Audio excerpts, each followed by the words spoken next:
साथीहरू हामी अन्तु डाँडा जाँदैछौँ। हामी कन्यामदेखि अन्तु डाँडा जाँदैछौँ। हामी अन्तु डाँडातिर लाग्यौँ है। कन्यामको भिडियो मैले हालिसकेको छु। यो अन्तु डाँडातिर जाँदै गरेको भिडियो। हामी पुग्न लागिसक्यौँ अब। हामी जाँदै नै छौँ। अन्तु डाँडा जानेमा चाहिँ अलिकति सम्म ठाउँ रहेछ। यस्ताहरू घर बनेका रहेछन्, यस्तो बस्ती रहेछ। हामी जाँदै नै छौँ साथीहरू। हामी अन्तु डाँडातिर हेर्नु है, हामी घुमघामको क्रममा छौँ। हजुरहरू पनि घुम्नु होला। कति राम्रो मौसम छ। घाम अब डुब्न लागिसके कस्तो देखिँदैछ, तल तल नै देखिरहेछ घाम है। हामी जाँदैछौँ हामी पुगिसक्यौँ अन्तु डाँडा। हामी पुगेको क्रम अब हाम्रो गाडी राख्ने पार्किङ हेर्दैछौँ यहाँ।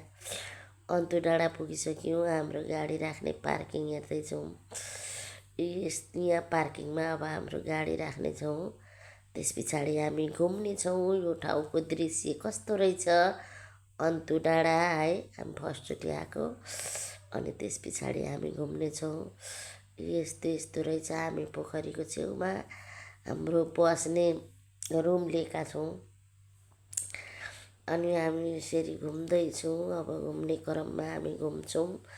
त्यस पछाडि हामी भोलि बिहान 5 बजी घाम उदाएको हेर्न जानेछौँ माथि अन्तु डाँडामा। हामी चाहिँ यो श्री अन्तुमा आएका छौँ अहिले।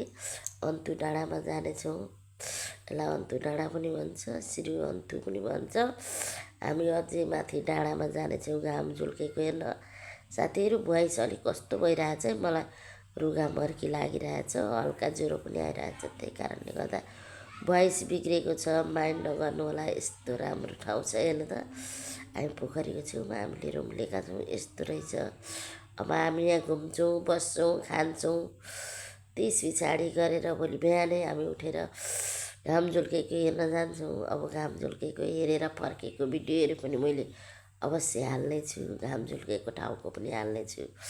हेर्नु होला है साथीहरू।